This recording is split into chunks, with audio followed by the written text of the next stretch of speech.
We're at Rugby Park for our second live match of the season. From the Bank of Scotland Scottish Premier League, it's Kilmarnock against Celtic. Well, in the week in which Martin O'Neill himself invested £2 million in the club's share issue, he embarked on a spending spree in time to beat the Champions League signing deadline. The result is the arrival of John Hartson, Steve Guppy and Mohamed Silla, who this time last week was preparing to play for St Johnstone against Celtic. Well, Charlie Nicholas, what a week for Celtic, but we hear John Hartson is on the bench today. Did you expect that? Yeah, there's no big surprise for me there, Jim. I think Sutton and Larson, although he didn't score last week, you know, it's a good partnership. It worked very successfully last season. We know that Sutton takes a few injuries. Hartson's in there as replacement. He'll want to do more than that, but at the moment it's all go for Celtic. Nothing but positive news, but they never get it easy here at Kilmarnock. Another difficult match for them tonight. OK, Charlie, let me confirm now to you the results of the games played in the SPL elsewhere this afternoon. At Dens Park, it was Dundee 2, Hibs 1, Hearts 1, Aberdeen 0, Motherwell 0, Dundee United 0, Rangers 0, Livingston 0, St Johnstone 0, Dunfermline 2. And that means Dunfermline are top of the Bank of Scotland Scottish Premier League with 2 wins out of 2, giving them a 2-point lead over Rangers, Dundee and Livingston. Celtic start this evening in 5th place. A win would take them level at the top. Victory for Kilmarnock would put them above their visitors tonight. So let's get to it. It's Kilmarnock against Celtic. Let's join Davy Provenance first. Ian Cocard. Thank you, Jim. Well, Kilmarnock make one change in the side that drew last week's opener at Hibs. Bobby Williamson has decided to match Celtic's formation, so Sean Hessey comes into a back three, with Antonio Calderon dropping to the bench. Ian Durant, Craig Dargo and Kevin McGowan are all injured, but there's a home debut for Michel Ngonge. Andy McLaren, available after suspension, is on the bench. Well, Martin O'Neill keeps the side that saw off St Johnstone. John Hartson is a sub, but there's no place in the 16 for Steve Guppy or Momo Silla. That's because of an SPL rule, which means you must have 2 under-21 players in the squad, hence the presence of Maloney and Craney instead. Lubomir Moravcik is given a rest, but Henrik Larsson isn't, and he's got 7 goals in his last 2 games against Killie. Yeah, Bobby Williamson played with a flat back 4 at Easter Road last weekend, but like Sandy Clark at Celtic Park last week, decided to go with a back 3 this afternoon. Gives him a little bit more security against what has to be the best striking partnership in the country right now. Chris Innes, I imagine, given his physical presence, will lock on to Chris Sutton. Freddie Dindeleux and Sean Hessey, I think at times, are just going to have to take it in turns to match, pick up Henrik Larsson, given the mobility of the Swedish striker.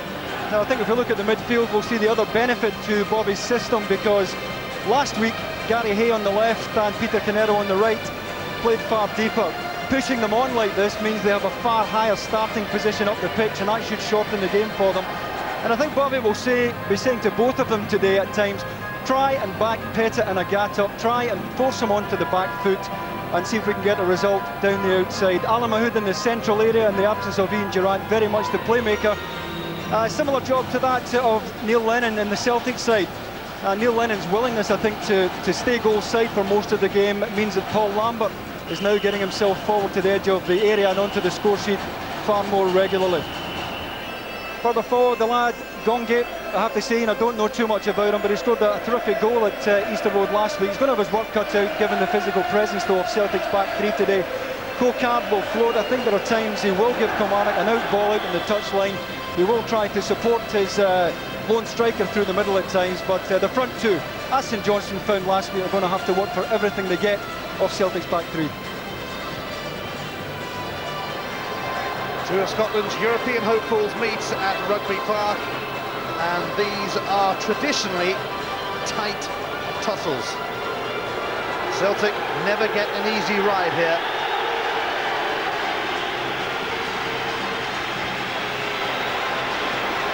John Hartson on the bench, but sure to play some part for Celtic today.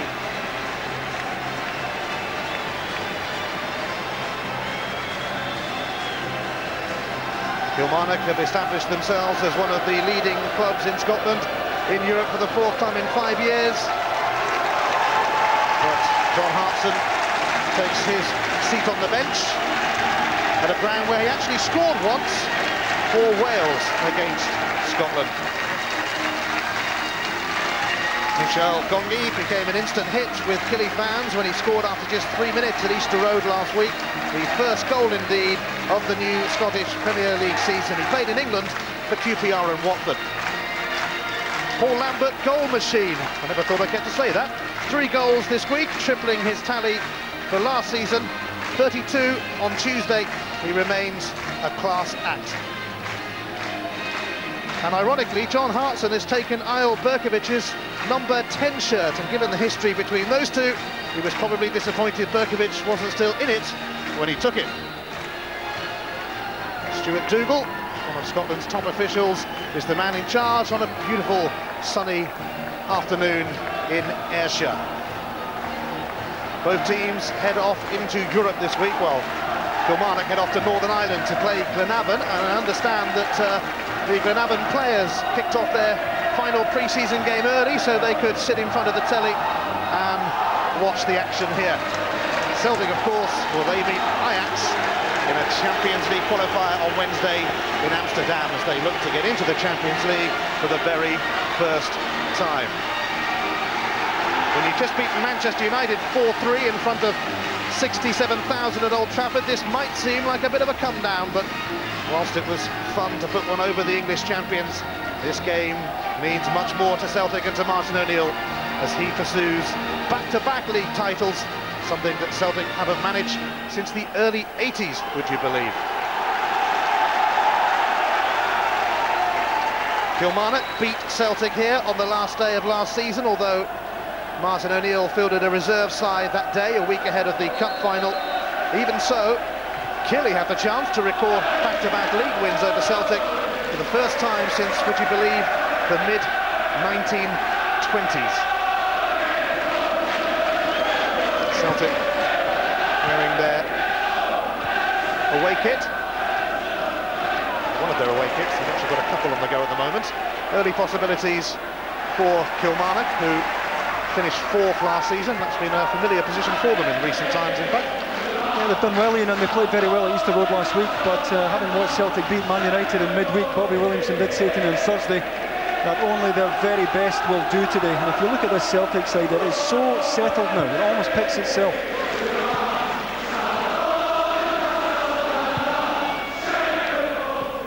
Johan Mjällby got Celtic's season going last week with the opening goal against St Johnstone. Paul Lambert then weighed in with a couple. Here's Bobby Petter, who probably hasn't been too impressed to see Steve Guppy arrive at Celtic this week, and he's lost out there.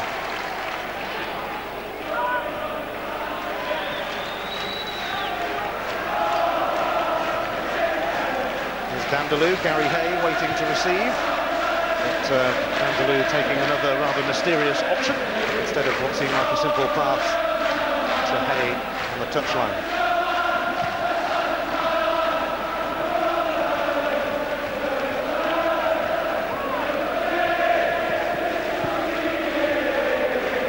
Innes. Here's Hessey, who hasn't actually played since last December. Ngonge chasing this one, and Tebele has to deal with it, and does. That's the ideal ball for him. I mean, you saw he's still got a bit of pace, Ngonge there. Ball just dropped over the top of Celtic's back three. I think we'll see a fair bit of the Route 1 ball from Kilmarnock today.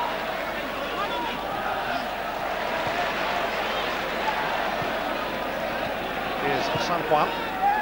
Oh, it's just sped away from Hay.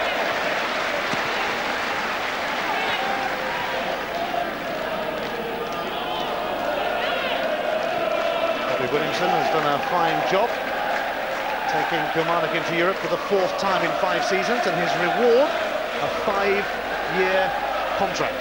So the drinks are on Bobby later on. Usually are anyway, to be fair.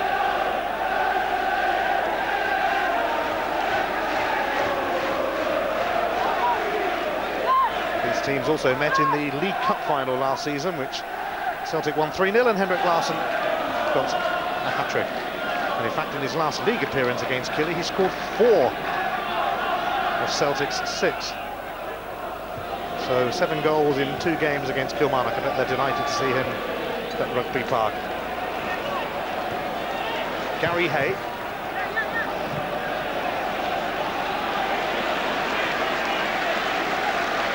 Tebeli. Didier Agat. Hassled by Hay, but a free kick will be given. I think you see there how keen though Gary Hay was to get to Didier Agat there. And I think if you give either of Celtic's wide two a chance to get the ball into feet and get turned and running at you, you're going to be in bother.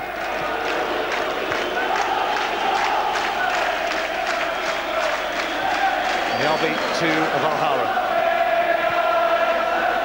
And Thompson comes to have a look.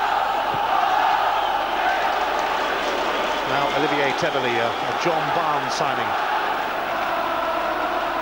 Lennon, who certainly relished going to Old Trafford in midweek, as did all the Celtic players. They were well up for it, as we thought they might be.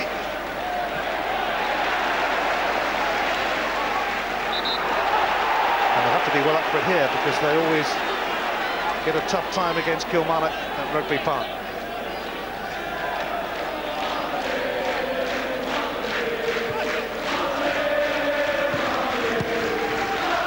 Away by Freddie Dindeleux, and Ngonge was well advanced for Kilmarnock.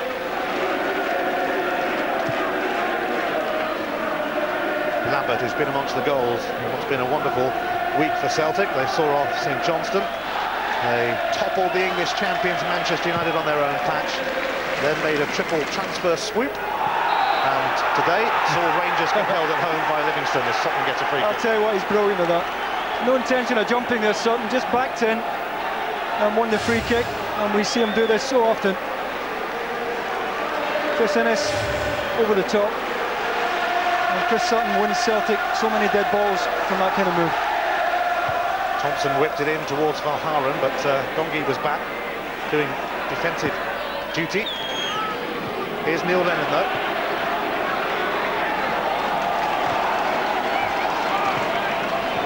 Lambert covering.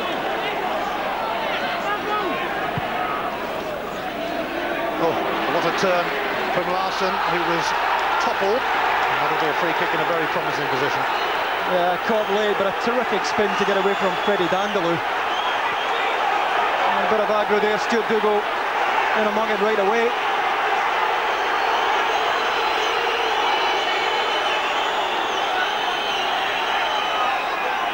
Well, he's going to bring a card out. Chris Sutton could be in bother as well for causing the aggro. That's a terrific turn there by Larsson, just drops the left shoulder, spins to his right, and he's caught well late there by Sean Hessey.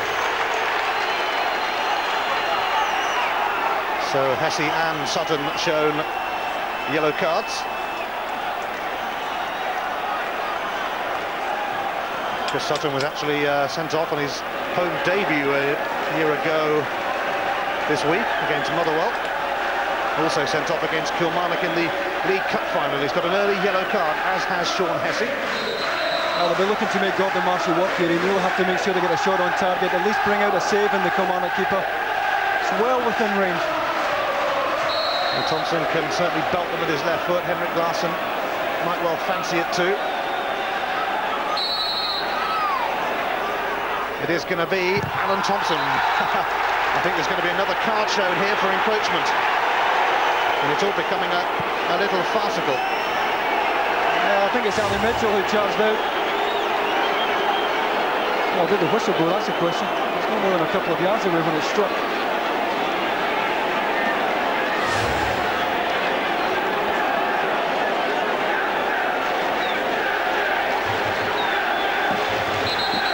So Celtic can try again.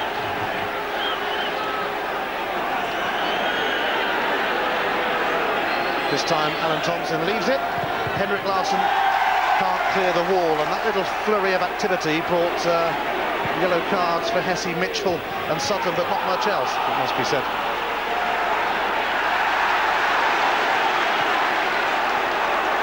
Bobby Petter. Oh, it's going to be another free kick. Christophe Cocard is the offender this time, and Stuart Dougal will endeavour to calm things down a little bit. I don't think there's a great deal of malice, and I think it's just a typical forwards mistimed tackle. A good footwork by Petter there on his way. Chance for Celtic to throw Mjällby forward. Valharen. It's Neil Lennon who sends it in. It's only cleared as far as Lambert. Tebeli. Sutton flicked it on. Away by Canero. Ngonge has been taken out now. By Lambert. Busy night for Mr. Dougal so far. But then they're always a bit tasty. These rugby park encounters between Kilmarnock and Celtic. Hessey's free kick. Peter Canero, one of the promising youngsters at Killie. Actually, in the summer, he had an accident on holiday, needed several stitches in his arms and legs when he fell through a glass-cased gaming machine in Magaluf, as you do. Must have been some night.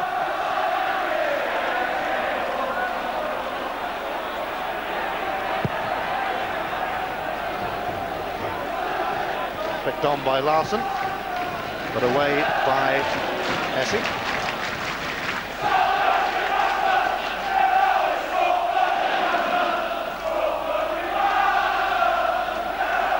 Dindeleux's header puts his own team under a bit of pressure. Sutton.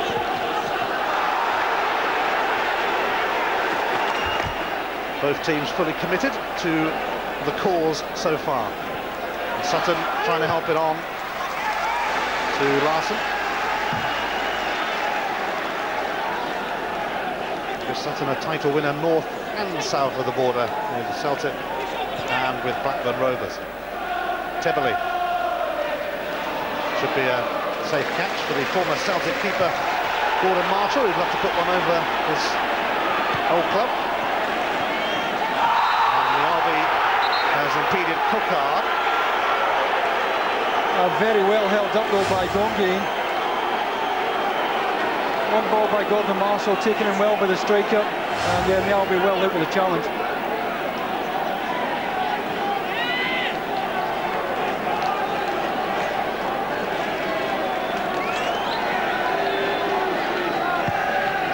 Sanjuan takes the free kick. Celtic, though, not really troubled by that, and the gap looks to get away.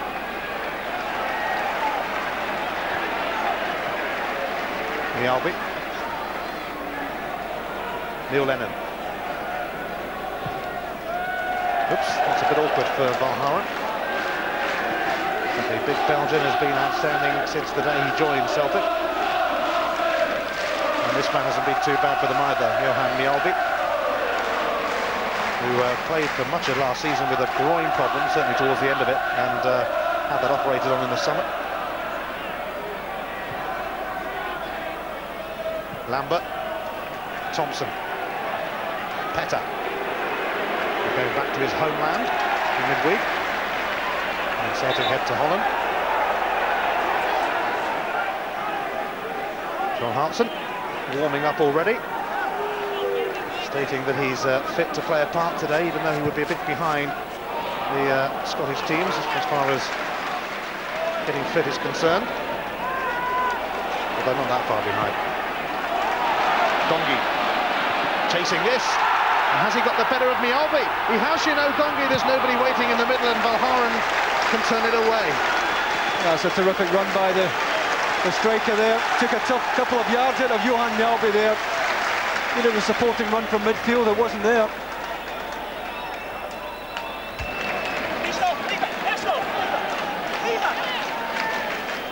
Ngonge destined to become a firm favourite with the Kilmarnock fans. Certainly got off to a fine start after scoring just 3 minutes into his debut at Hibs. And oh, was that a little nudge by the catch? Stuart Dougal had a look, but there weren't too many protests from Kilmarnock, it must be said, as Cocard went to ground. And that's rather wasted by Chris Innes.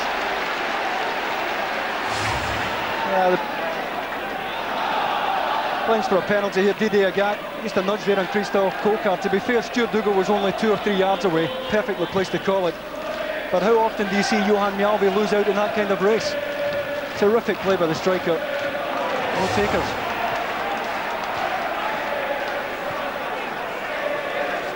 Ngonge played for Watford and Queen's Park Rangers, south of the border. Thompson across towards Sutton, who has support from Agat and also from Lambert, and Larsson's never going to be far away, and he pokes it back for Sutton, and Dindeleux with a wonderful interception. That's rather typical of Freddie Dindeleux, mind you. Celtic, though, haven't finished yet. Here's Agat. Stopped in his tracks.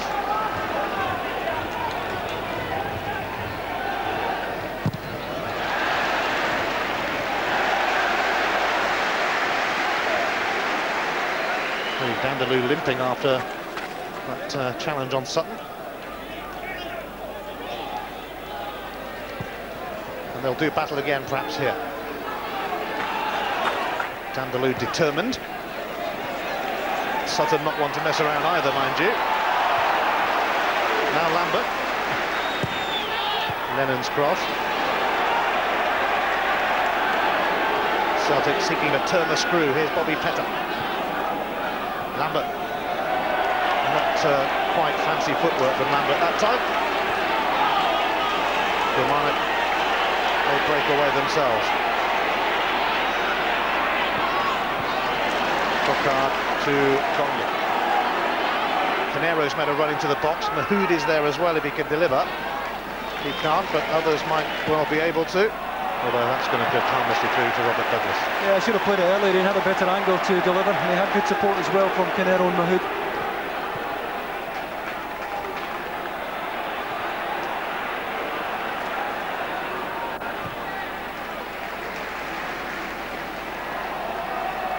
Olivier Tebeli getting a run in the team because another of Martin O'Neill's new boys, Bobo Balde, is injured.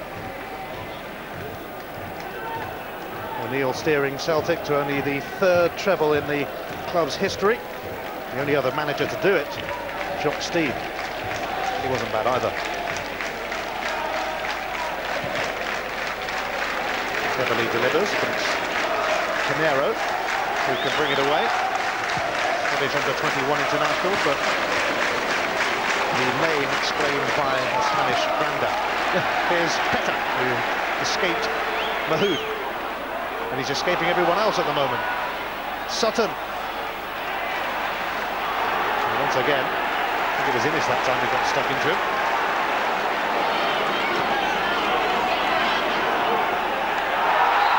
Neil Lennon charging Canero unfairly.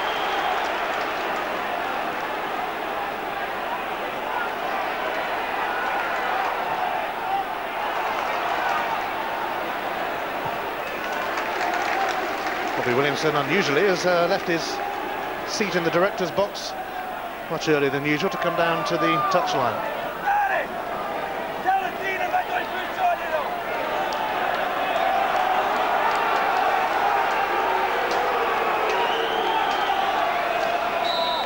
Slight delay as Lennon does his boots up, but Kilmarnock have a chance now to put the champions under pressure. Canero to Ngonge.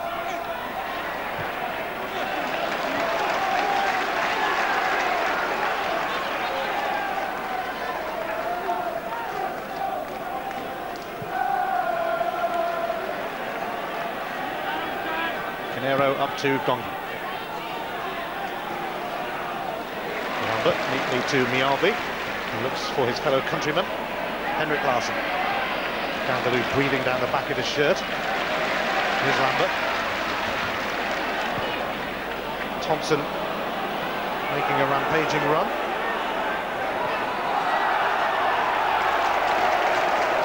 Well, it looks like we are going to see the early introduction of John Hartson, signed for an initial £4 million, rising to £6 million.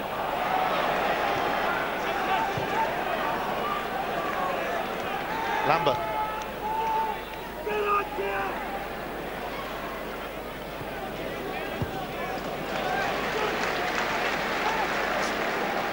John Hartson waiting to come on. It's a bit of a mystery, but maybe Henrik Larsson has a little bit of a problem. Bobby Petter certainly does at the moment. He's taken a knock as well.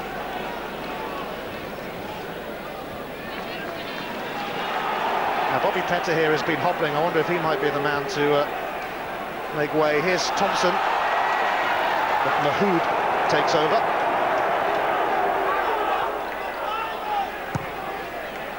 Away by Canero.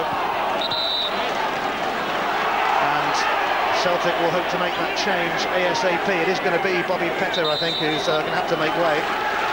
He's been hobbling, and that'll be a real shame for him if he misses out on a return to Holland midweek against Ajax, but also with Steve Guppy having shift arrived at the club as well, if you hope he's not too serious. Yeah, I mean, the Celtic supporters will be delighted to see John Hartson at this early stage, but it's a worry for Martin O'Neill. Bobby Petter holding his left thigh there. I think they'll want to get him off, get some ice on it, and hope that he's okay for next midweek. But not a bad replacement to bring on. Now this will be interesting. Two battering rams up front for Celtic, Sutton and Hartson, on for his debut. Lennon's free kick immediately seeking out the big Welshman. It's going to drop for Didier Agat. Here's Lambert. Oh, Lambert's got it back. Looking for another one to add to his 2 against St Johnstone and 1 against Manchester United, but Hessey hassled him. Well, this is something we're seeing far more often from Paul Lambert these days, and principally through Neil Lennon's willingness to sit in the defensive position. Paul Lambert getting himself into the opposition box far more regularly these days. Got himself a goal at Old Trafford as well in midweek. Once again, he shows there his willingness to go and support his front players.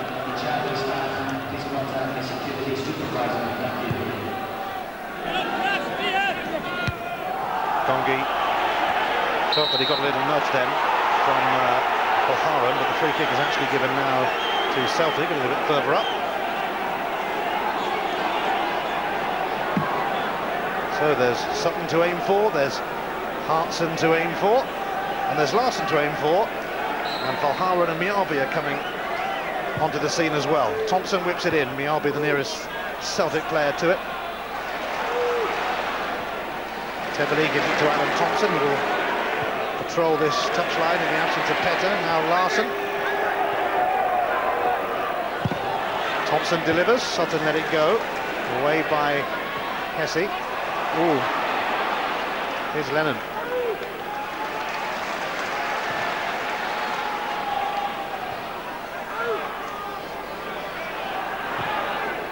Now Paul Lambert. Straight through to Gordon Marshall. Bobby Petter has a hamstring problem, which is really bad news for him, bearing in mind Guppy's arrival at the club. He'll be after his position. And he might well get it, because it sounds like he won't play much of a part for Celtic Petter in the next few weeks. Ngonge opens up for him here. Oh dear.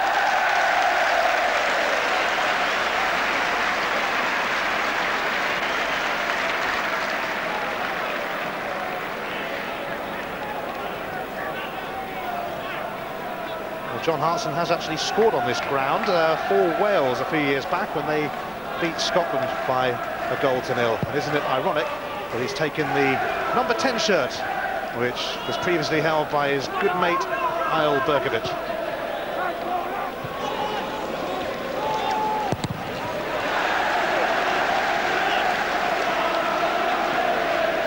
Yeah, the action area is dead level in, but I think Bobby would be hoping to pose just a little bit more of a threat at the other end of the ground, starting to get hemmed in across their own 18-yard box.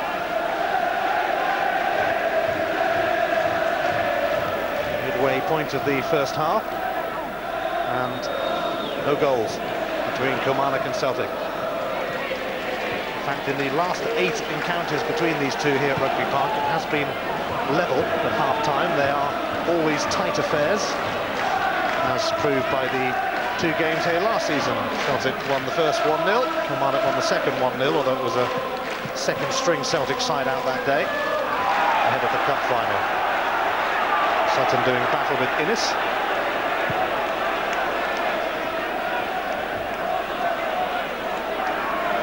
Here's Hartson, who of course could have been a Rangers player but failed a medical at Ibrox almost a year ago. Hartson finding Sutton, and now Thompson might get to it. Himself with a bit too much to do really, it was just veering away.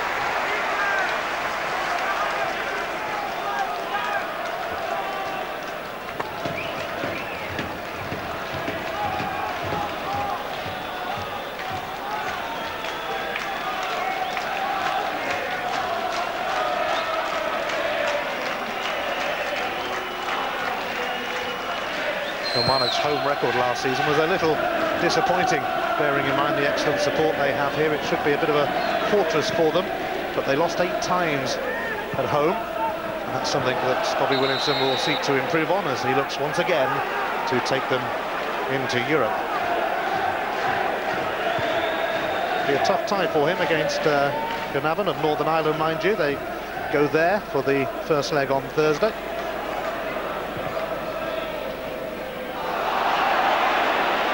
Hartson on the volley. That would have been a bit special had it gone in. Like most strikers, prepared to take it on there. The ball sat up nicely for him. It'll take something a bit special to beat Gordon Marshall from that range.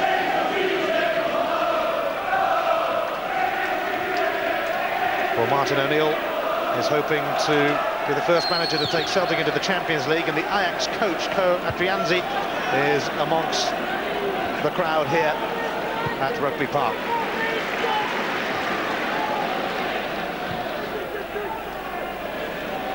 First leg in Amsterdam on Wednesday.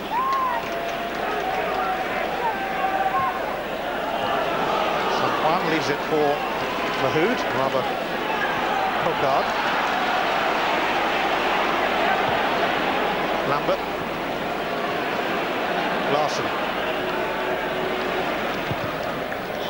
Larson towards Hartson. Oh, he might have left that behind Thompson.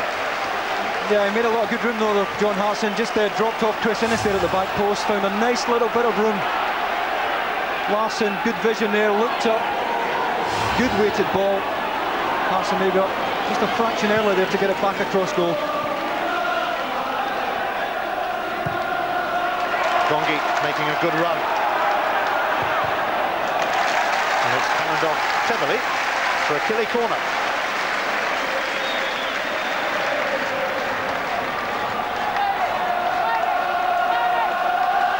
So some encouragement here for the home side. Sanjuan, one of the Spaniards who arrived from Airdrie last March. The other one, Calderon, is on the bench. So Mitchell's corner, and Robert Douglas says, "I'll have that, thank you very much."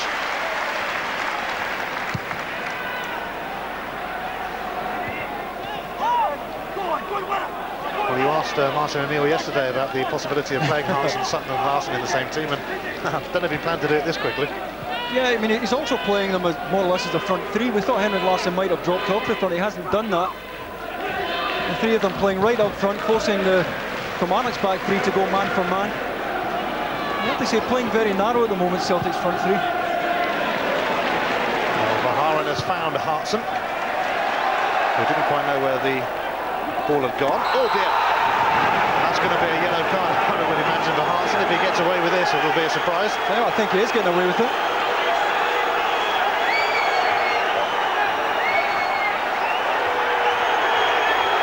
Stuart Dougal summons Hartson towards him.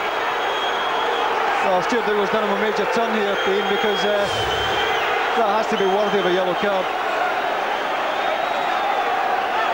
Well, he's 10 minutes late there as he hits Hessey.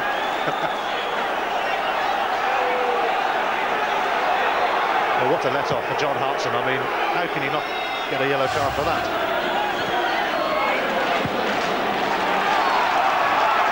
Here's Ngonge, meantime, for Kilmarnock. Gary Hayes making a run into the box.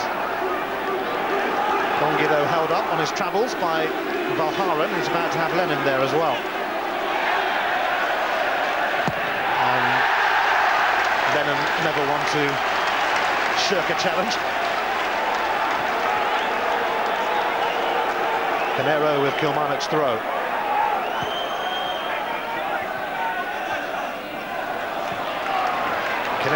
has done well, and he's delivered well.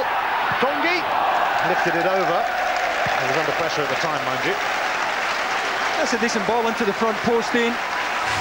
And I think you'll see it's the presence of Gary Hay here that makes it difficult for Celtic to defend it. See Hay coming across to the front post, nudge on Mialbi, who doesn't quite get it away.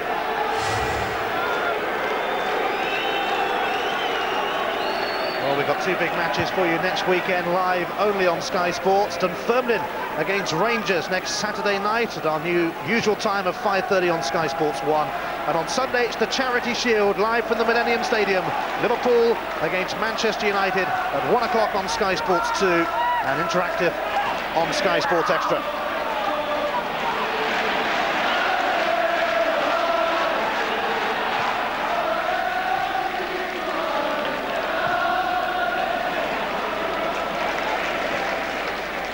Here's Hessey.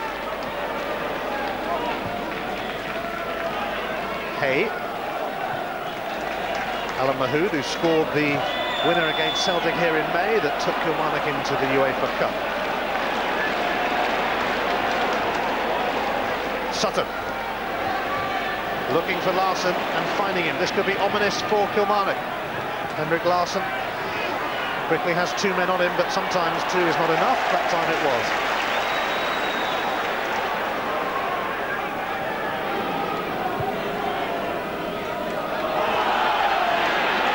Fending off Ngonge.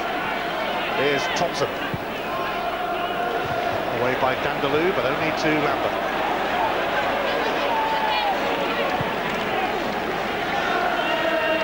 Rangers, remember, held to a goalless draw at home by Livingston earlier. The Celtic management and players, as they arrived here, were asking the score from that game every couple of minutes. Although all credit to Dunfermline at the moment, who are top of the league with a 100% record. Here's Ngonge. Needs help.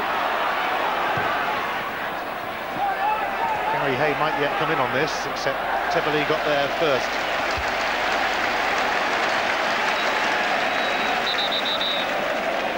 I think Kilmarnock are now going to be forced into making a change, or maybe they've made it of their own accord. Andy McLaren, who had such a wonderful start to last season, is going to replace the Spaniard Jesus Sanjuan. Yeah, I think they'll probably pull Christophe Cocard off the front now if Andy McLaren's going to play up front with Ngonge.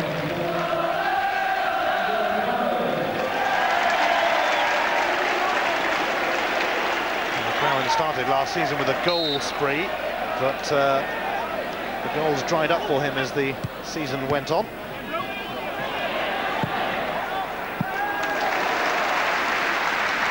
Much of a test for Robert Douglas from Ali Mitchell.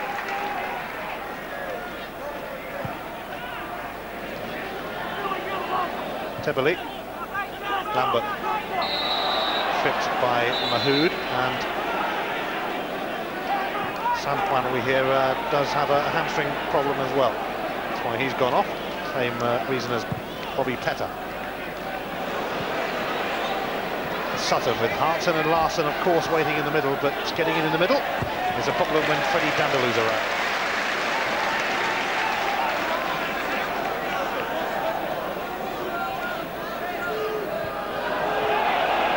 Picked up Tebele. Away by Hessey. Here's Ngonge.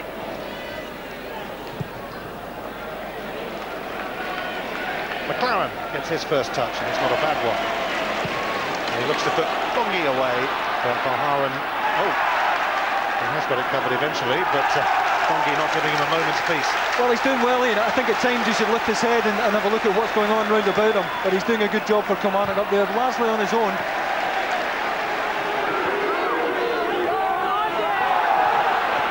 Battling with Hessey, but Henrik Larsson takes over, and Kilmarnock could be stretched here. That's going to be a free kick, and Mitchell took out Larsson. You see the good body strength from Larsson just here in that collision, rides the tackle from Ali Mitchell, but certainly wasn't getting away the second time. And again, I think Ali Mitchell probably lucky they're not to be shown a yellow by Stuart Dougal.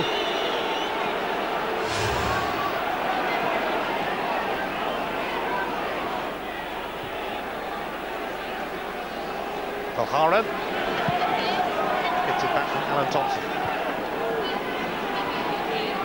Neil Lennon.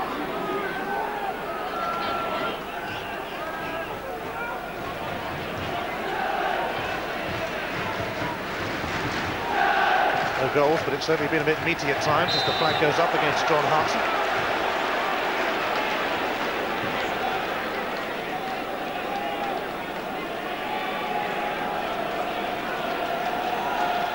It's been a busy old game for Stuart Dougal so far. As you say, it has been meaty, Ian. I think he's refereed it pretty well so far. Although he certainly did John Hartson a major turn.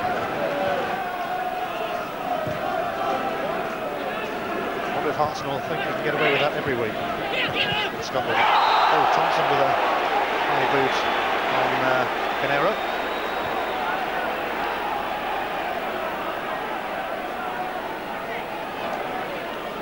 Innes will take the free kick. Ngonge being closely watched. Hartson is told to get back a little bit further. Chris Innes sends it in.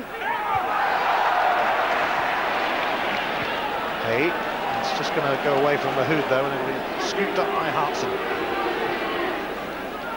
Sutton.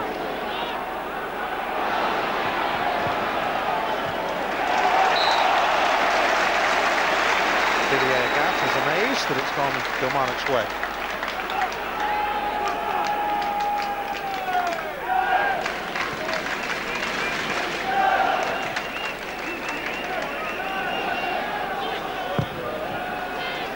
Mahood, once signed by Brian Clough for Nottingham Forest. Ngonge's flick didn't come off. Thompson could benefit. Lennon into the path of Fowler. Larson is hugging the touchline. Just there.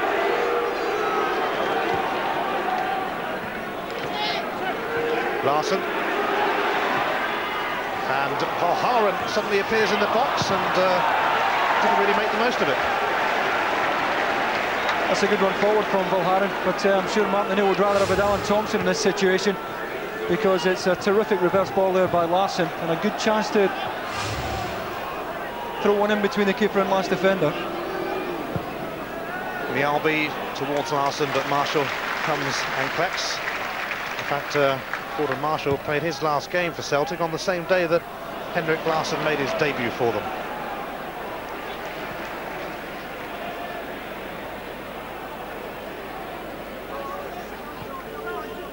Lennon.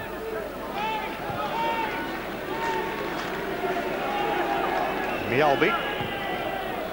Up towards Hartson. A rather wayward header it appeared at first, although it does drop for Neil Lennon. Thompson wasting no time, up towards Henrik Larsson. And Hartson could be in! And it didn't quite happen for him. Yeah, I might have struck the arm, but I don't think it was intentional.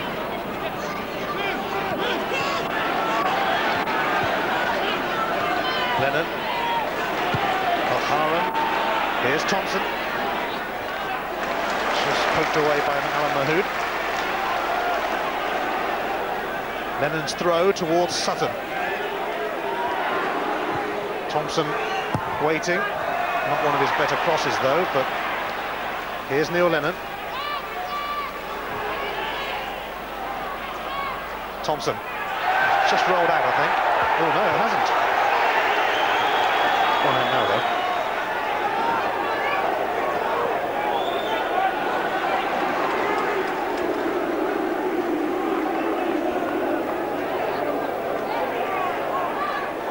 Valharan's throw. Marshall came, but it's only gone to Alan Thompson. Oops, wrong way. From Hay. And Celtic will get a corner. Well, this was a great saving tackle by Freddie Dindeleux here. It might have been a handball initially, but it's a trailing leg of Dindeleux there. Just rolls his studs over the top of the ball and it does enough.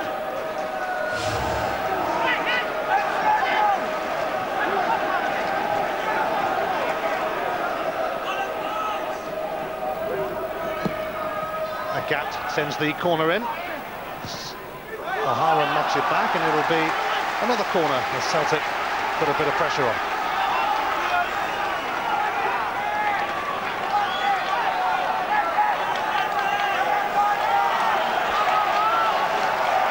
Kilmarnock, one of the few teams from Scotland who beat Celtic last season Only they, Dundee and Rangers did it, and only Rangers did it when it mattered, really. The defeats to Dundee and Killie coming at the end of the season, and Celtic had long since sewn up the title. Thompson's corner, and it might still come to Henrik Larsson, and Valharen trying to force it in, and Kilmarnock defend for their lives once again. Yeah, they're under pressure because it's such a good corner. They're whipped in by Alan Thompson. Larsson with the hitch kick here as it spins up. Decent contact on, almost broke for Valharen. Kilmarnock had enough bodies goal side here. When that corner came in, they had 10 players in their own area. Third corner in succession then for Celtic. A gap this time. Marshall got something on it. Valharen steers it back in, and Hartson just steers it over. That would have been some moment for him if it had gone in. Yeah, again, it's a decent ball, and Gordon Marshall just ends up slightly under this, gets a decent part of the glove onto it. But John Hartson falling back there, can't quite get over this.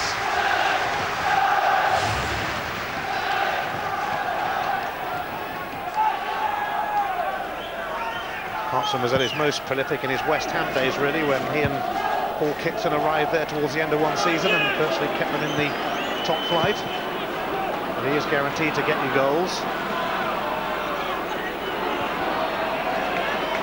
Hartson, cut out by Dindeleux, but Lambert came back for more. The offside flag is up, though.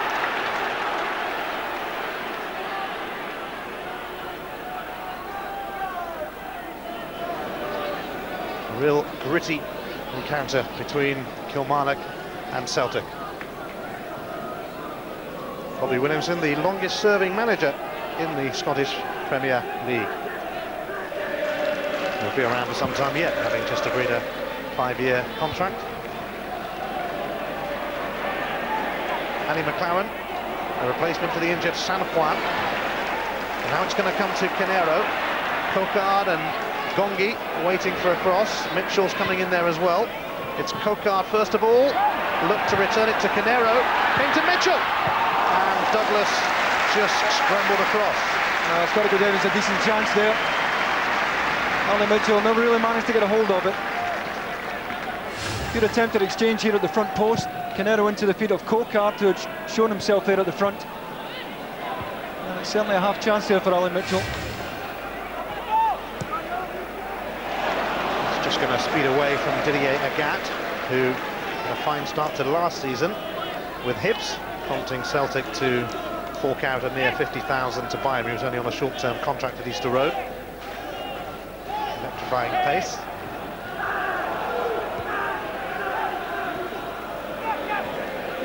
Paul Lambert.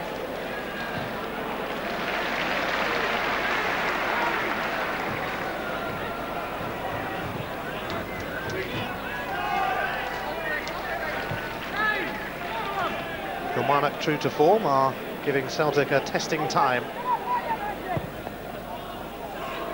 Hartson flicked it on, but it drops the wrong side of Larsson.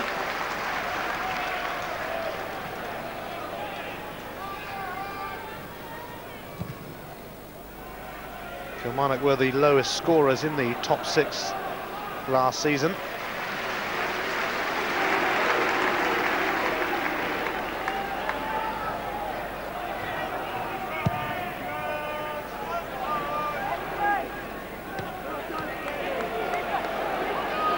Dindeleux and Sutton were almost entwined again. Sutton felt he was fouled, but the referee didn't.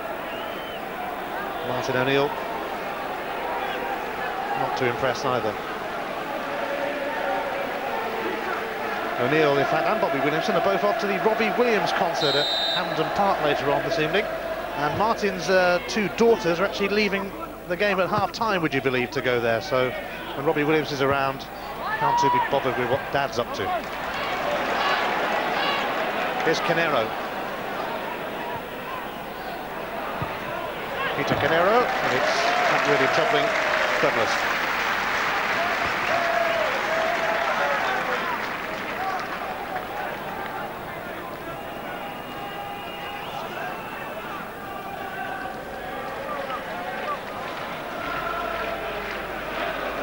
Celtic created records, of course, last season, and one remarkable statistic is that Throughout the whole of the campaign, they only conceded 4 first-half goals. There's a nasty 4 there for Cocard.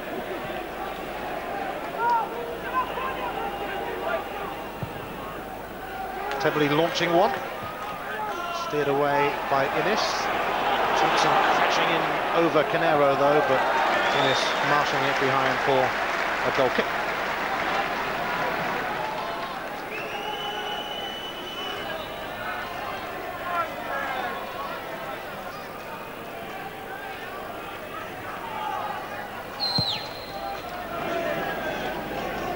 The last 8 meetings here between Kilmarnock and Celtic, remember, have been level at half-time. Is it going to be number 9 in a row? This shows how tight these games are.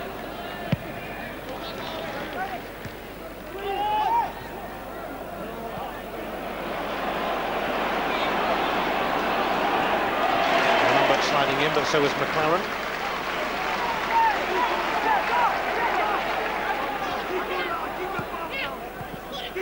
McLaren.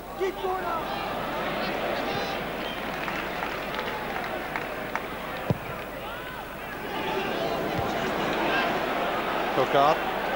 McLaren. Kilmarnock looking to end the half on a high. But a poor choice of pass from McLaren. Cut out by Tebley. Now Celtic looking to nick one. On the stroke of half-time, it's Henrik Larsson. Challenge was a fine one. Here's Canero.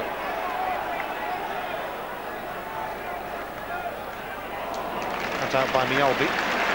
Just as well, because Ngonge was waiting. Sutton. Giving a gap something to chase, but even by his standards, it was going to be a bit too tricky. Just 1 minute of added on time and we're in it. Rugby Park, no goals. I think Bobby Williamson will be the happier of the two managers, Ian, because Celtic really haven't managed to open them up. They have looked dangerous at set pieces from time to time, but in open play they found it very hard to get in behind this Kilmarnock back three.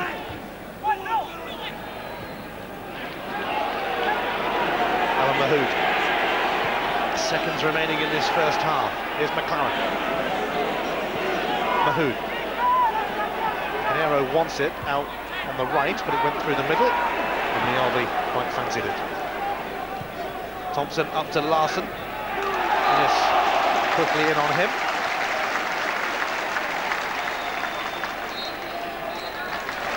It's half-time at Rugby Park. Harry Mitchell, probably Kilmarnock's best chance, but Celtic have certainly been lively too. John Hartson on for the injured Bobby Petter, an earlier than expected debut for him, and he came close too, but at the break it's Kilmarnock 0, Celtic 0.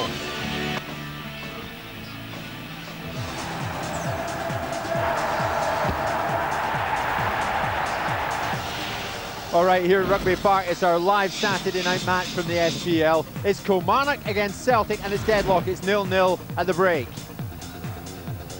3 bookings in that first half: Hessey and Mitchell of Killie, and Chris Sutton of Celtic. The Celtic have had more possession, but plenty of threat up front from Killie. This one could go either way. 0-0 at the interval. Charlie, what do you make of that first 45? I've enjoyed it. I have to say, it's what we expect now when we come to Kilmarnock Celtic games, especially. You know, reputations mean nothing to Bobby Williamson and his team. They will give them due respect. But when that whistle goes, Jim, you know Bobby's team, they're closing down. And then suddenly they're saying, we'll match you physically. Effort-wise, we'll give everything we have. It's up to your classier players, your so-called better players, to turn in a performance that merits us coming away at home with nothing. And so far, the tenacious midfield, the strong defence of Kilmarnock has stood up. The introduction of Hartson, I've been a little surprised by it, not obviously because Petter was injured, but the fact that the three have kind of suffocated that area. Larsson is the most mobile. Sutton is, you know, he can get about.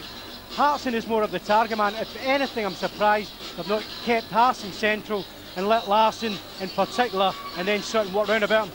But from the first whistle, though, Charlie, Celtic have had more of it. So from that point of view, should O'Neill at the break be a bit disappointed they're not ahead?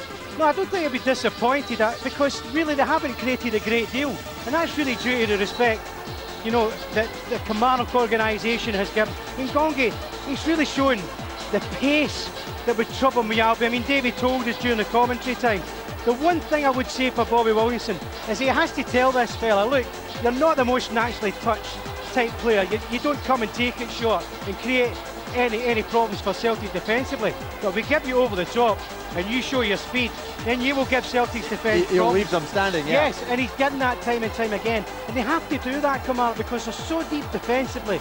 They have to turn it back forward. What about that, though? Well, I've seen them given, I have to say. Yeah. I would have to say it would have been a soft one. It wasn't an easy one. Stuart Dougal was in perfect position. We've seen Hartson come on for the injured Petter. He's been a menace because physically he will be. He tried something different. He couldn't resist it. It's set up as an ex-striker, I would say. He has to take that on. Here's the movement. Look at Thompson going inside. And certainly, you know, Hessey's in control of the situation. Good marking. And that is a wild, wild challenge. Stuart Dougal has done him a right turn. For me, it was a clear booking. In some circumstances, Jim, I've seen referees who would simply give a red card instantly to that. You know, welcome to the Scottish game, but I'll tell you what, you won't get away with that again, because now the reputation's set. Celtic, well, they put a bit of pressure on. 3 or 4 corners came their way. Well, Haren's been involved. Davey mentioned yet again, he was a guy getting in down the left on some occasions. I just feel sometimes with the 3 strikers they have, Agat's not really giving them a lot so far down the right, and down the left it's been Valharen, the surprise package getting forward. But Marsh, he gets a little bit touching this. Hartson, it's a hard one. It's bouncing just in front of him. All I can say is you've got to try and get it back in and target. He can't do that. Celtic have dominated the proceedings in possession. Kilmarnock have closed down well. A very even contest. Go either way, Jim. Charlie, the fact is we knew that John Hartson would make an impact should he come on, and he came on and he made an impact. But what an impact. I mean, again, should he not have gone off? Yeah, I know, well, it's a wild challenge, Jim, there's no doubt about it. So for me, it's a clear yellow card in that instance. But I have to say, being so wild, you know, he has to get punished. Because if that was a Kilmarnock player, he would have been punished on yellow, I'm sure. OK, Charlie, so Rugby Park, no goals. John Hartson on for Celtic. Can he make the difference, or are Kilmarnock going to take a major scalp in Celtic tonight? The second half coming up after this. Park, it's Kilmarnock against Celtic this Saturday night. No goals. Hartson on for Celtic. Let's rejoin David Provan and Ian Crocker. Thank you, Jim. Well, John Hartson will be looking for a debut goal, but he really was extremely fortunate to escape a yellow card and perhaps even a red for that challenge on Chris Innes. Kilmarnock, one of only 3 teams to stop Celtic scoring last season. That was on the final day here, when it was pretty much a reserve team that Celtic put out ahead of the cup final. Certainly, it's a full-strength side today as Celtic look to join Dunfermline on 6 points at the top of the Scottish Premier League, boosted by the fact that their old firm rivals Rangers were held to a goalless draw by Livingston at Ibrox earlier. Celtic are certainly going to have to work whatever they get here. They always have to when they come to Rugby Park. They always get a bit of a battle. I think the problem is they're struggling to get anything down either side of the pitch, and normally they're so productive in the wide areas, but Gary Hayes played Didier Agat out of the game so far, and now that Celtic are playing more or less a 3-4-3, Alan Thompson isn't really out in that left-hand touchline to deliver. Here's Hartson. Dindeleux and Innes between them. Sorted out John Hartson, who finally made it to Glasgow after failing a medical at Rangers a year ago. He ends up at Celtic, which will guarantee him a wonderful reception when he goes to Ibrox for the Old Firm game. Not. That's aimed towards Gary Hay, but Didier Agat with a firm header. Hartson chasing, Dindeleux there.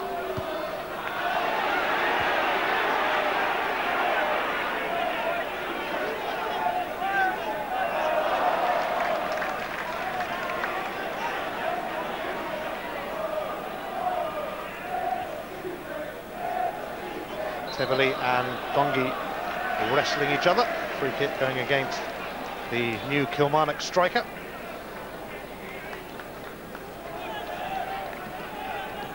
Kilmarnock, remember, without Craig Dargo up front. He chipped a bone in his ankle, but he's back in light training. Ian Durant, a long-term casualty. For a couple more months yet. Kevin McGowan also on the injured list. Neil Lennon to Hartson, back to Lennon. Larsson waiting at the near post. It went back towards Hartson in the end, though. Didier Gap ready to have a run at Killie. Lambert aware of the presence of Ngonge. Valhara. Larsson, nice touch. This was quickly in.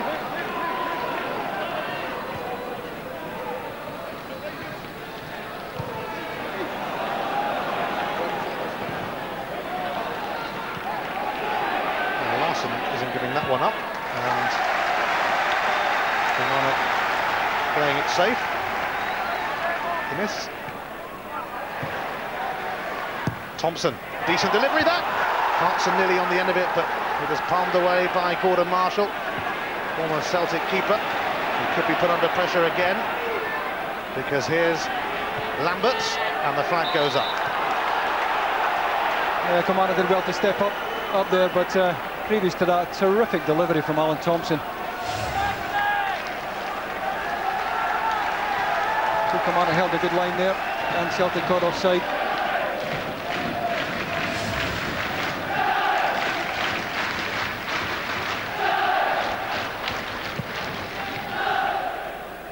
This time the flag is up against Kilmarnock. Christophe Cocard had strayed a little bit. Celtic crowned champions of Scotland for a 37th time last season. The third treble in the club's history. They followed in the footsteps of that legendary team of the late 60s. But also won the European Cup, of course. Lennon, Lambert. Mjällby. Thompson on first time to Hartson. Lambert. This is neat from Celtic. Magnificent move. Thompson. Crowded out somewhat. In typical Killie fashion. Celtic will have to try another route with Valhara now. Dindeleux is going to clear to Ngonge. The race is on. Cocard is running through the middle. Ngonge can't find a way past Mjällby, but then quite a few have tried and failed to do that.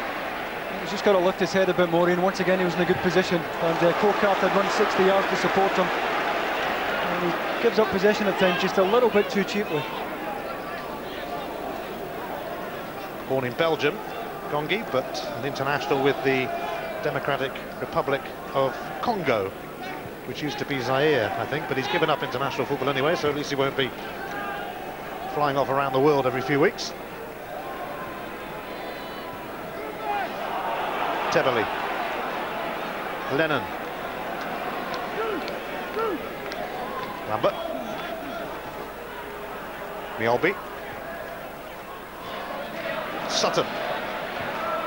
Hartson just rolled away from him.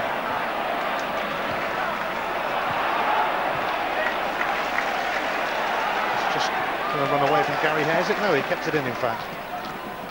Cocard. Shaking off Lennon, but stopped in his tracks by Mjällby. And possibilities here for Kilmarnock with Hay trying to get in. And Douglas held firm. Mitchell had advanced into the box. Larry Mitchell had a great chance to put Kilmarnock ahead. Celtic were just caught sleeping here with a quick throw in. Mitchell on his way, and he's through in the goalkeeper here. Mjällby desperately trying to get back. And Robert Douglas did well to spread himself.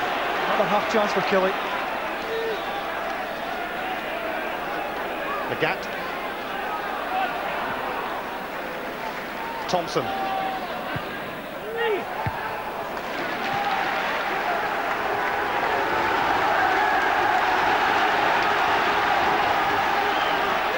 O'Hara. McLaren getting ready for a long throw. Hartson is the target, and the corner kick is the outcome. And this is where Celtic have looked likely, Steve, from the set pieces. Once again, Mialbi and Tebele's gone forward. And if you throw in Kilharran and Sutton and Hartson, a real aerial presence there. Not surprisingly, Killie have every player inside that 18-yard box. Thompson's corner, and Tebele is allowed a header, which he really should have done a bit more with. It's a terrific chance.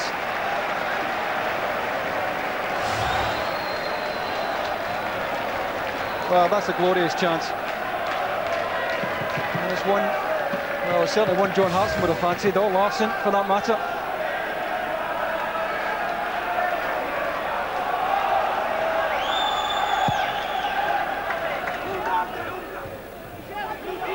Aaron was trying to help that on. It ended up with Ngonge anyway. Here's Larson. Hartson. Sutton. Now Agat. Celtic closing in, but once again, Kilmarnock closing them out, and it's a goal kick. Well, it's good defending by Gary Hay, because it just makes sure he stays on his feet there. And all the time he's waiting, and Dindeleux getting across to give him a little bit of protection. He knows he's one-on-one here, and he just slows him up. Eventually Dindeleux comes over as well, and they really just squeeze him out.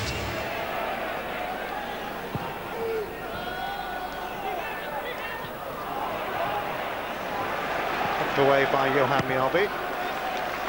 Clearance completed by Tebele. Here's Sutton.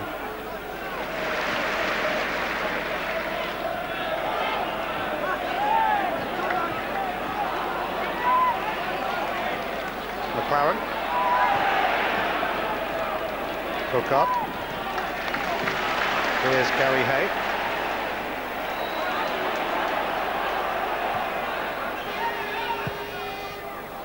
Hay delivers a swirling centre, which Alan Thompson doesn't quite deal with. Canero.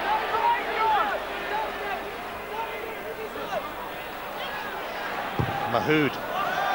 Poor delivery though. Goal kick. Well, Steve Guppy probably would have got on today with Bobby Petr going off injured, but having to sit this one out because Martin O'Neill, in accordance with SPL rules, has to have 2 players under 21 in his 16 on duty. So he couldn't quite squeeze Guppy or Momo Silla onto the bench. Maloney and Craney there instead. But with Bobby Petr struggling with that hamstring, Guppy could yet figure against Ajax in midweek. Free kick given against Agat. I think Didier Agat's saying that the assistant never gave this. A bit of leaning, bit of pushing. Good call by Stuart Dougal.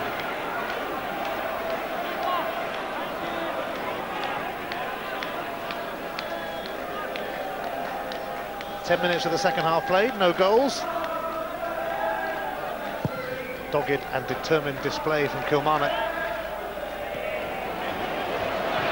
Celtic having to put themselves about as well. Thompson, Hartson, Larson.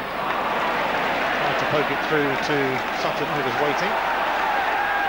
Celtic to try again with Agat. Gets it back from Sutton. Neil Lennon. Might well end up with Thompson away on the touchline. It does.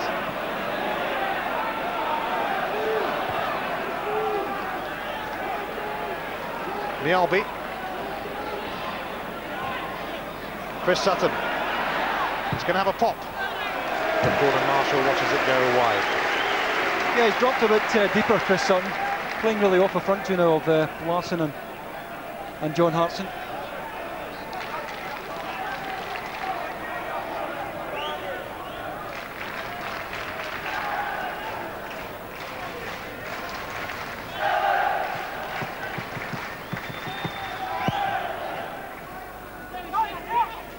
You can see the Celtic having the lion's share of the ball, but still finding chances very hard to make here.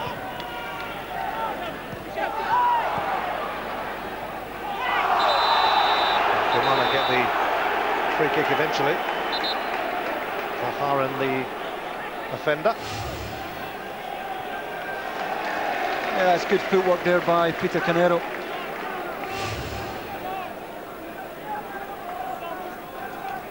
So Valharan becomes the 4th player to be booked, along with Sutton, Hessey and Mitchell.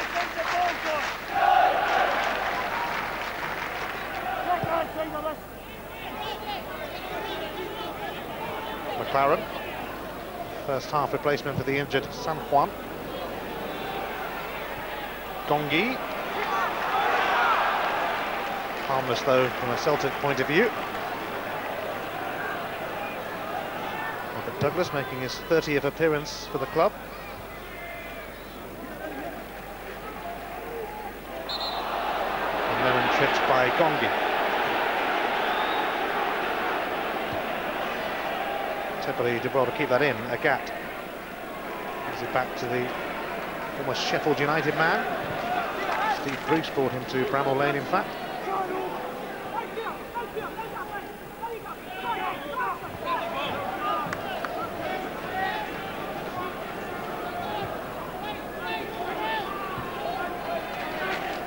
Tebele. Lambert.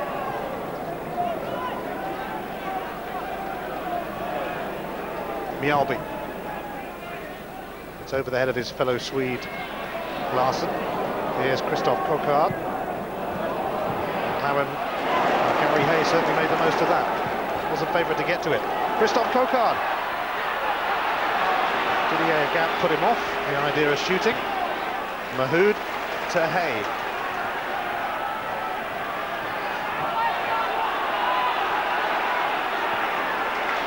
Mitchell. Canero. And this is very promising for Kilmarnock. Ngonge flying through the air, but so was Douglas. Well, they worked it very patiently until they managed to get Cocard free on the right-hand side. To be fair, it wasn't a bad ball in at all. Handball shout from the Kilmarnock fans more than the players against Larsson. Here's Lambert. Thompson available. That's where it's going.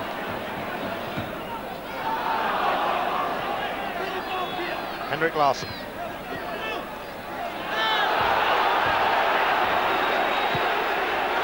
Kilmarnock strong and resilient, not giving any matter to Celtic much time on the ball at all.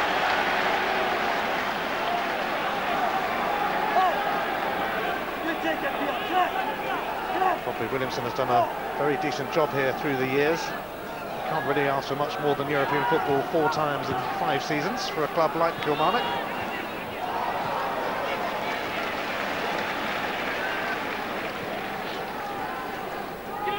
Certainly a club who progress steadily. They're building a hotel and conference centre adjacent to Rugby Park.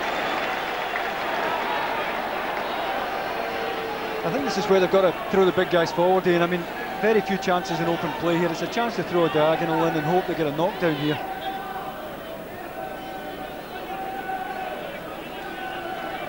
Maybe the left foot of Hay to whip this one in. And Innes is up there. It's not going to reach him though. Cut out by Lambert. And the Killie fans encouraged by this little spell from their team.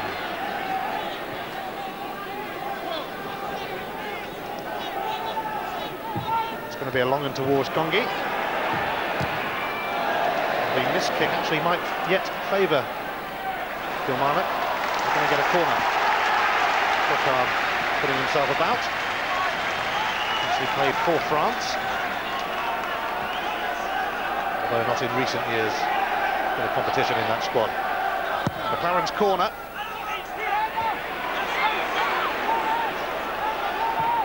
Hessey is going to give it back to McLaren, which was a pretty good idea. He tries again, might just go behind that. It does. Hessey coming in. And almost getting a kiss off a Celtic fan. Lucky boy. Liverpool youth team product, in fact, Sean Hessey, but he was also on the books of Leeds United.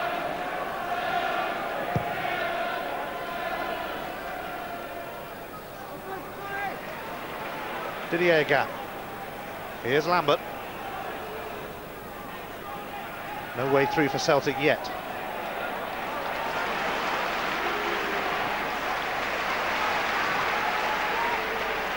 Kilmarnock certainly takes some breaking down. Get to the ball! Get to the ball! Calderon up to Larson.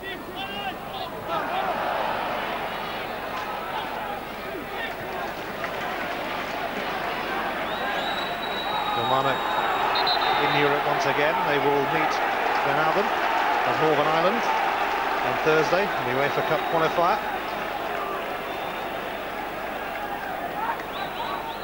I know for a fact the boys of Glenavon are watching at this moment, having played their final pre-season friendly earlier in the day, so they could get in front of the box in time.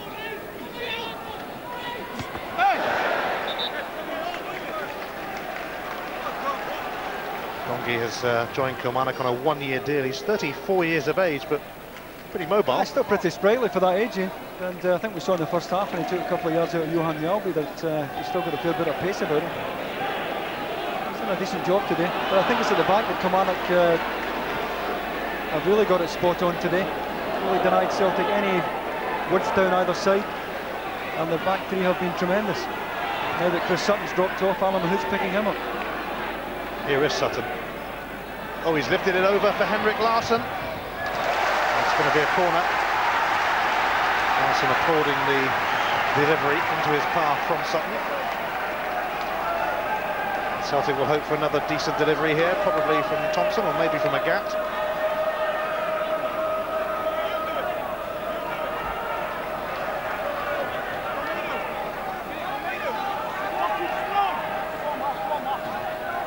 It is Alan Thompson who delivers. Tebley was looking to get on the end of it, but Kilmarnock break away with Ngonge. Cocard racing through the middle. The 30-something strike force, but Ngonge stuck his foot in the ground. Well, either that or just sniper up in the back of the standee.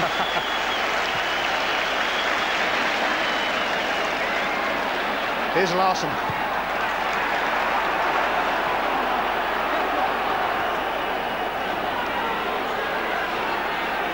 Didier Gant.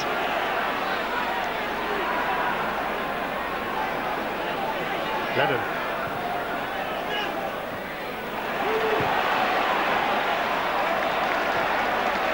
Now Kilmarnock will hope for better luck on this attack after Ngonge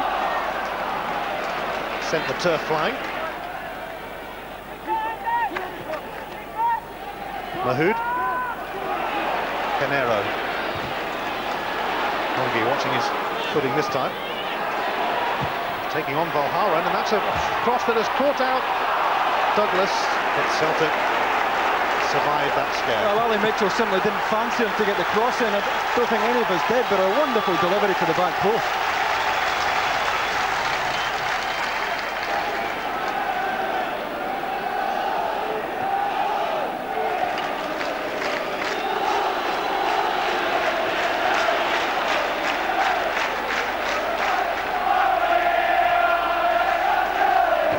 Kilmarnock fans are trying to rouse their team. Celtic are going to bring on Jackie McNamara shortly. Here's Didier Gat.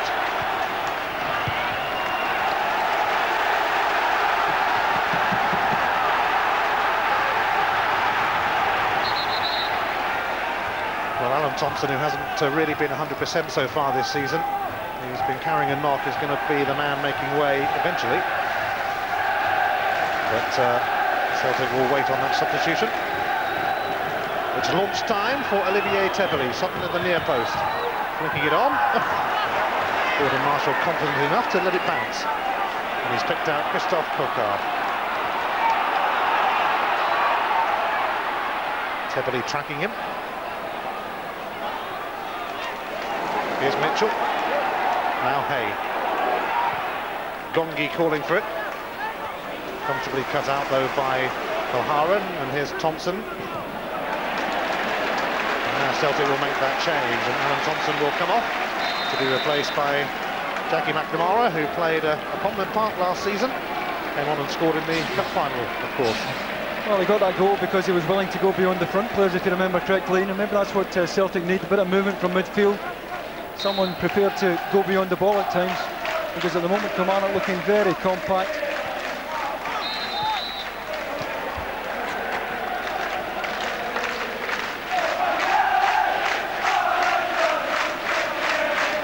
Celtic trying to wear Kilmarnock down, but it's hard work, as it usually is at Rugby Park.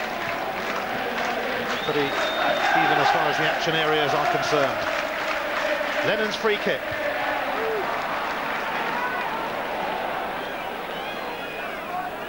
Tivoli. Johan Mialbi. Up it goes towards Hartson. McNamara gets his first touch. Lennon outside of him. Larson is going to be the man to latch onto this, though. Ngonge keeps it in and gets the throw.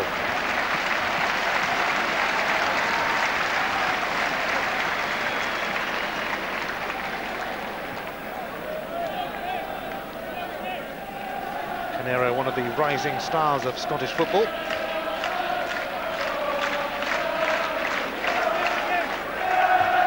Williamson has a few good kids on his books, mind you, whom we will see a fair bit of, I'm sure, this season. Ngonge.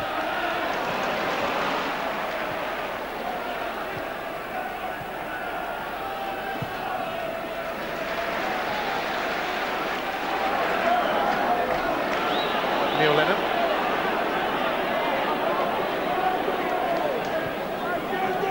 Here's Tivoli.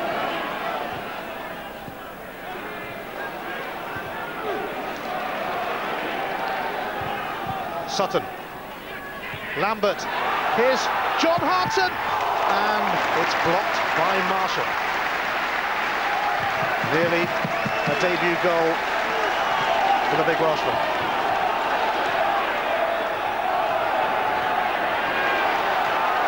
Gary Hay has been nudged by Tivoli, the free kick.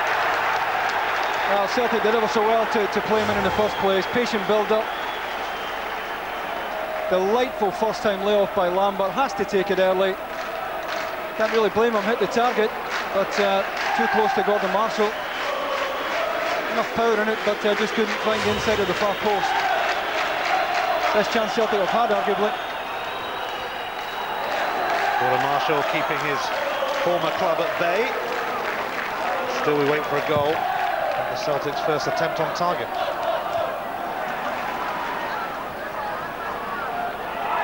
McLaren, more or less on his own here, and a rather speculative effort for a man who scored a few goals this time last year. Had a really good start to the season. And I was talking about decent youngsters on the books at Killie, and he's certainly one of them. 19-year-old Paul Di Giacomo will shortly be on. He is Scottish, but has an Italian granddad, hence the name. Dindeleux.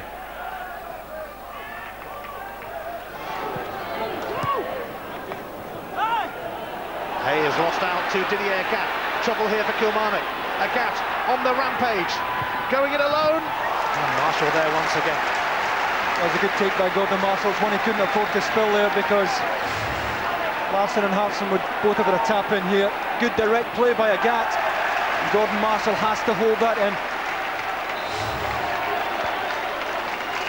Christophe Cocard is going to come off for Kilmarnock. Hasn't really got the legs to last 90 minutes at the moment, but on comes young Paul Di Giacomo, who certainly made an impression here last season. Had a pretty decent game, if I remember, against Celtic on the final day. Yeah, he made the goal for Mahood that night. It's got Kilmarnock into Europe. More mobile than Christophe Cocard. And he'll move defenders.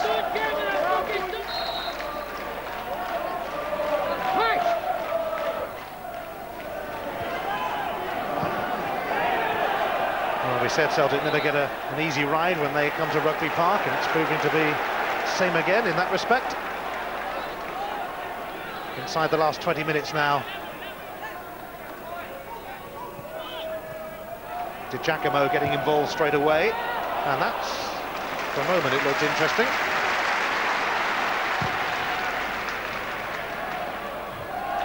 Innes beating Hartson to it.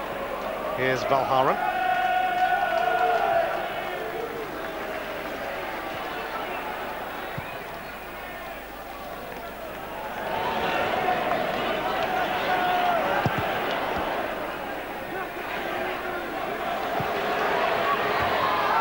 Dindeleux just hooking it out.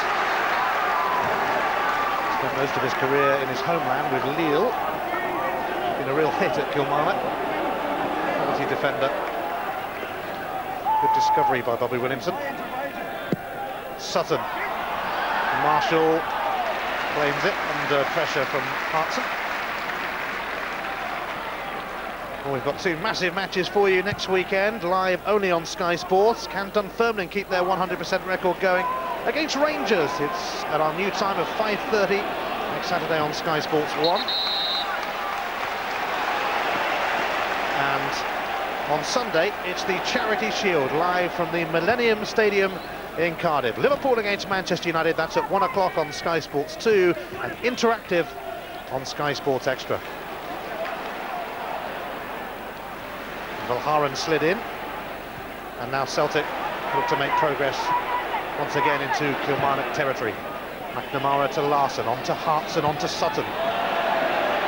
Passing it to himself. Lambert, wonderful. Good work. Here's McNamara, now Sutton. He gets it back. Tebele. And Tebele offside. Bit of a late flag against Hartson. I think we'll see Freddie Dandelou's hand goes up here immediately. Very tight. Run across the face here by Hartson, and as it's played, he's trying to get back on, but offside when the ball was played. Kilmarnock held a good line again.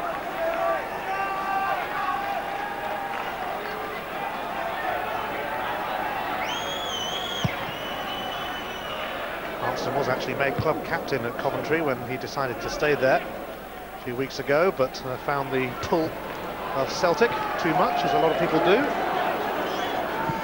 And destined to make a big impact in the Scottish Premier League. Should have had a goal, perhaps, in this game, but could have had a yellow or a red card as well, come to that. Just a typical game for Big John, who helps it on.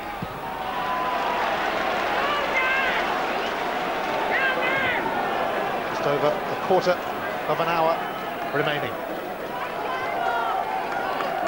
Hartson playing a lot more of the game than he would have expected after Bobby Petto went off with a hamstring injury.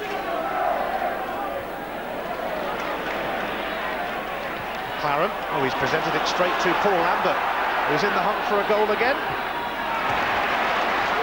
Away by Innes, though, good challenge. Chris Innes.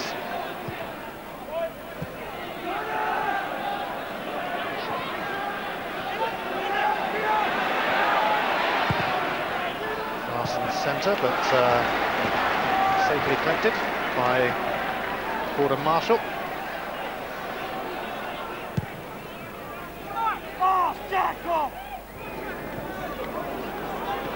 Lambert helps it on.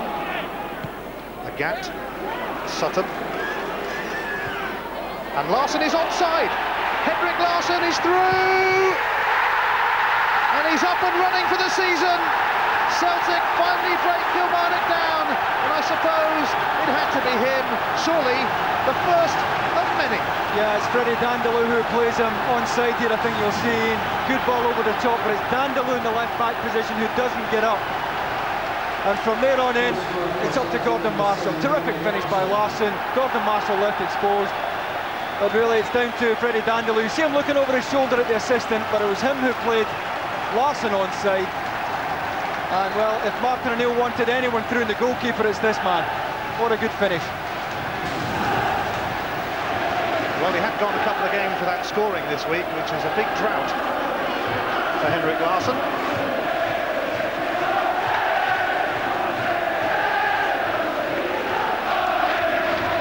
Larsson had scored 7 goals in his last 2 games against Kilmarnock, so they won't really be surprised that it was he. who sprung the offside trap.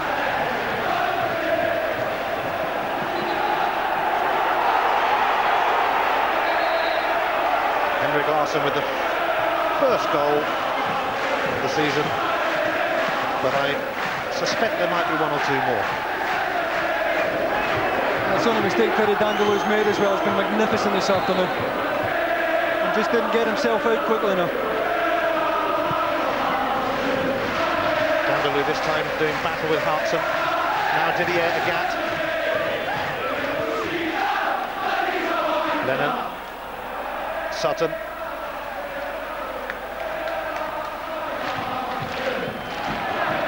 Larsson. Lambert goes for the return. Now Jackie McNamara. Here's Hartson. And it was Lambert who scuffed that one a little bit. Mind you, he has scored enough goals this week. Kilmarnock are going to bring on Antonio Calderon.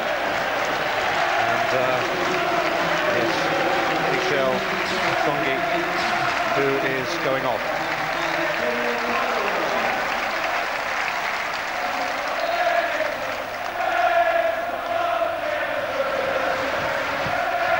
We shall not be moved. The cry from the Celtic fans. It took them a while to get their goal. Have Kilmarnock got a response in mind? Scoring goals, a bit of a problem for Killie last season. They were the lowest scorers amongst the leading clubs, the top 6 in Scotland.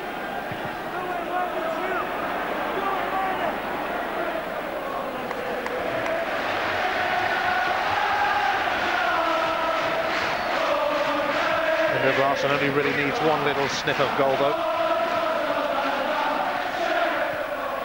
Lennon's cross. Sutton flicked it on, but Hay clears. There may only be one goal behind Kilmarnock, but it's a long way back from here when you're up against Celtic. Neil Lennon.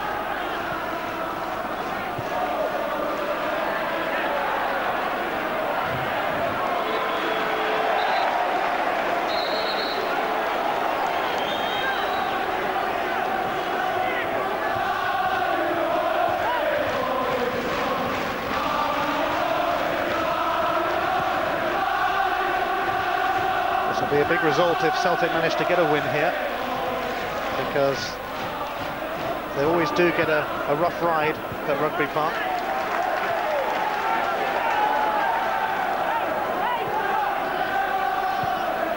Oh, Didier Agat is going to get a yellow card here for a late challenge on Alan Mahood. Yeah, maybe one too many for Stuart Dougal, who's largely tried to let the game flow. Didier Agat can have too many complaints. The 5th yellow card of the game. 10 minutes to go. 1-0 to the champions. Dindeleux's free kick. And Aaron proving to be a real nuisance here. Goes to ground, but Stuart Dougal not interested and not much of a shout for it either. Agat has released John Hartson.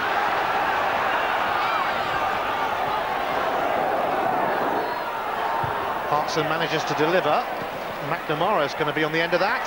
He cues it up for Henrik Larsson, who just trying to do a little bit too much perhaps, but what wonderful feet.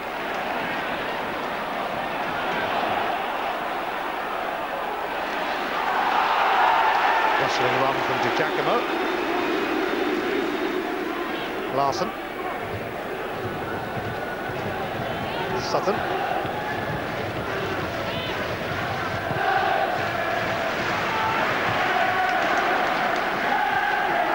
One team with a 100% record so far in Scotland, Dunfermline, but Celtic could be joining them on 6 points.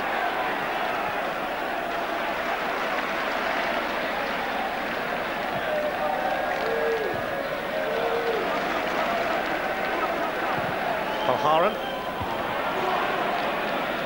away by Hessey.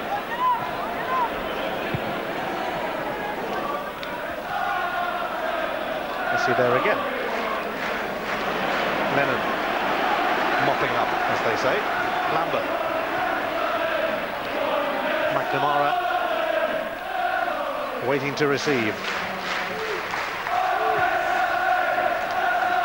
The ricochet off Calderon favoured Lambert.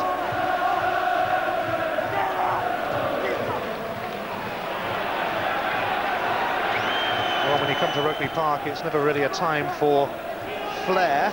You have to earn the right to play against Kilmarnock.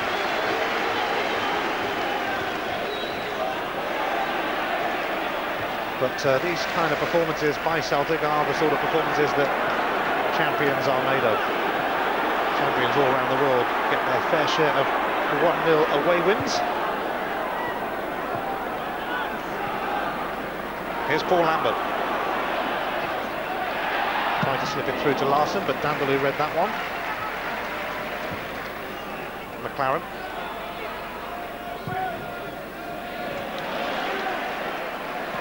Chris Sutton is back there.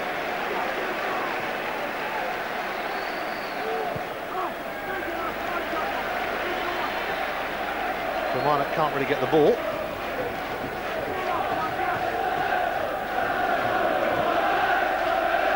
Tebele. Now, McLaren is the beneficiary of Mahood's tackle. Here's Giacomo. And he can be lively. Just prodded that one too far, though. Goal kick.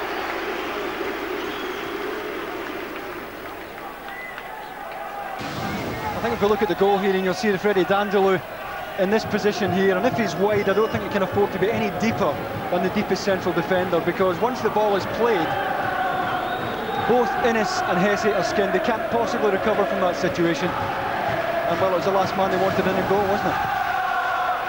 Yep, you don't really want to see him bearing down on your goal with nobody too close to him.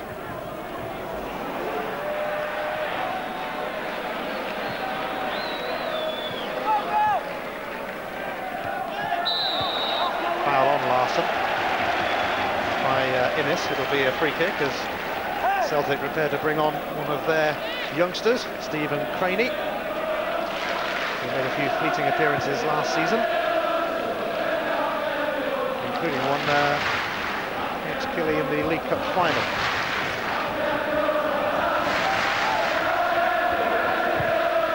Lennon's free kick, put away by Mahood. Here's Tebele, who I think is going to be the man to make way.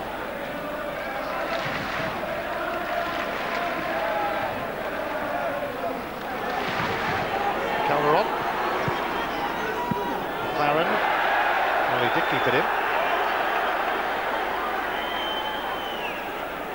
Calderon. Mahood.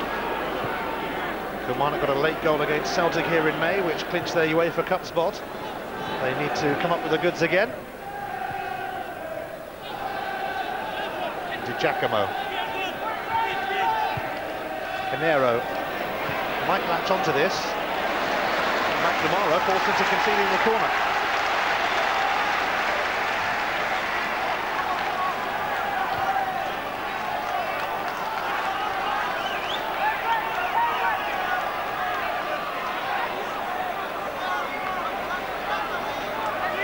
McLaren ready to deliver, and Dindeleux was in amongst the throng.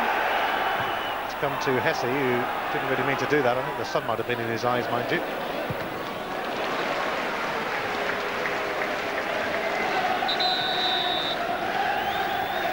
And Celtic can now make that change with Olivier Tebele coming off and Stephen Craney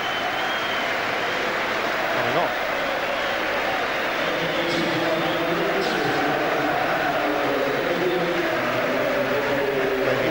Promising youngsters at Celtic. Yeah, I think he's got a real chance of sliding, Stephen Craney. Very easy on the eye, comfortable in the ball, good composure.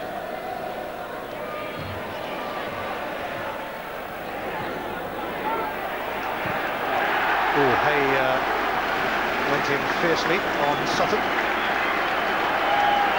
who's not one to pull out of anything like that either. Dindeleux. Away by Mialbi. Well, I say away, might be doing him a favour. but it drops harmlessly for Douglas.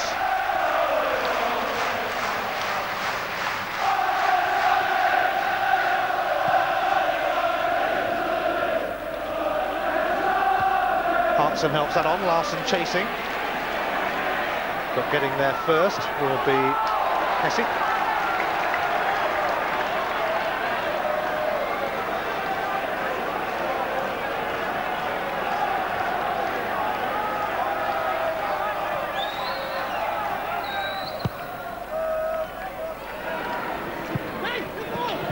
Celtic close to victory. Your man of the match, David. Well, this fella, I know he made a mistake not getting up quickly enough for the Celtic goal, but that apart, I think Dindeleux has been terrific today against the best striking partnership in the country. They then threw on John Hartson.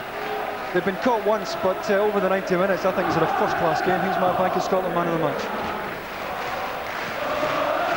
Such is the quality of that Celtic attack, though, that one little mistake can prove so costly.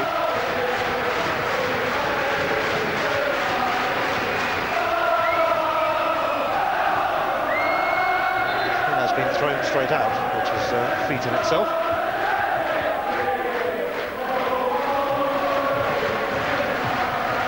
Well, anything that Bobby Williamson and the other managers get against the old firm is a bonus, really. Craney, Lambert.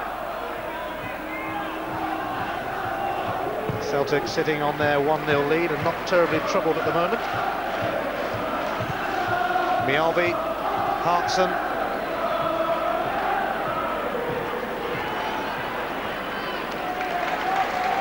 Dindeleux. Sutton's header. Here's the goal scorer, Henrik Larsson. Dindeleux, though, giving him not much of a chance there. Tell you what, Celtic hold on. This is a terrific 3 points because they could very easily have lost this game. Could have gone either way.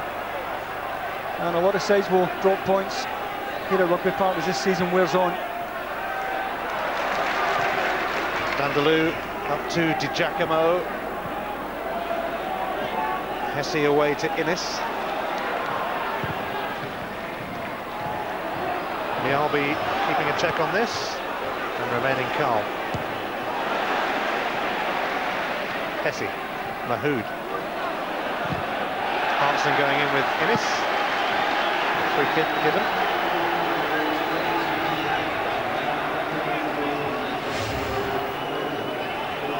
Yeah, it's John Hart's just leading with the sole of his boot again there.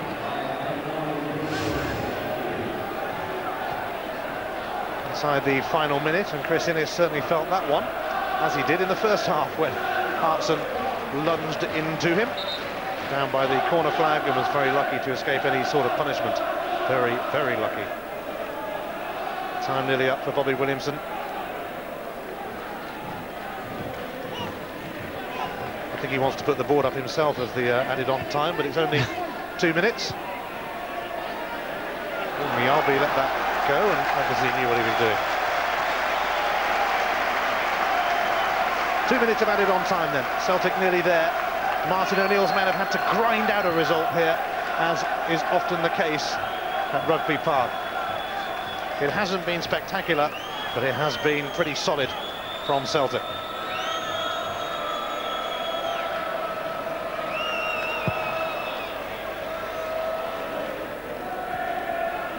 Larsson in the hunt again, but Dindeleux this time turns it back to Marshall.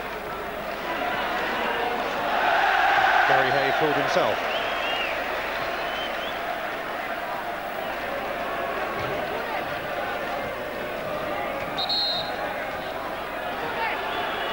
Celtic encouraged to get a move on.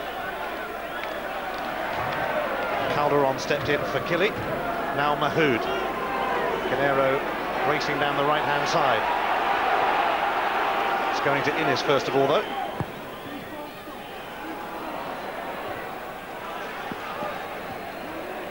Celtic got Chris Sutton playing at the back now. He started up front, dropped off in the second half, now he's playing at the back. Could be in goal if we had a bit more time left soon.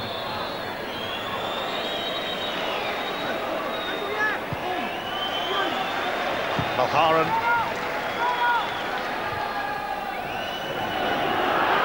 stops. Celtic left it. And Kilmarnock have hope with Gary Hay. McLaren looking to return it, but too many Celtic bodies around for Kilmarnock's liking. And there must be a matter of seconds remaining.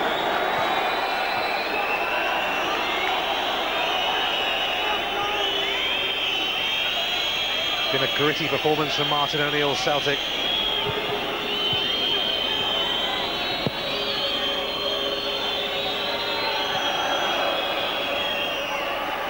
Looks like 6 points out of 6 for Celtic, though, at the start of this season, and that's something that their big rivals Rangers cannot boast after being held by Livingston earlier, but it is something that Dunfermline can boast. They also have 6 points. Henrik Larsson proved to be the difference between the two teams in the end. It was hard work for Celtic, but this is the sort of result that champions are made of. It finishes at Rugby Park. Kilmarnock 0, Celtic 1.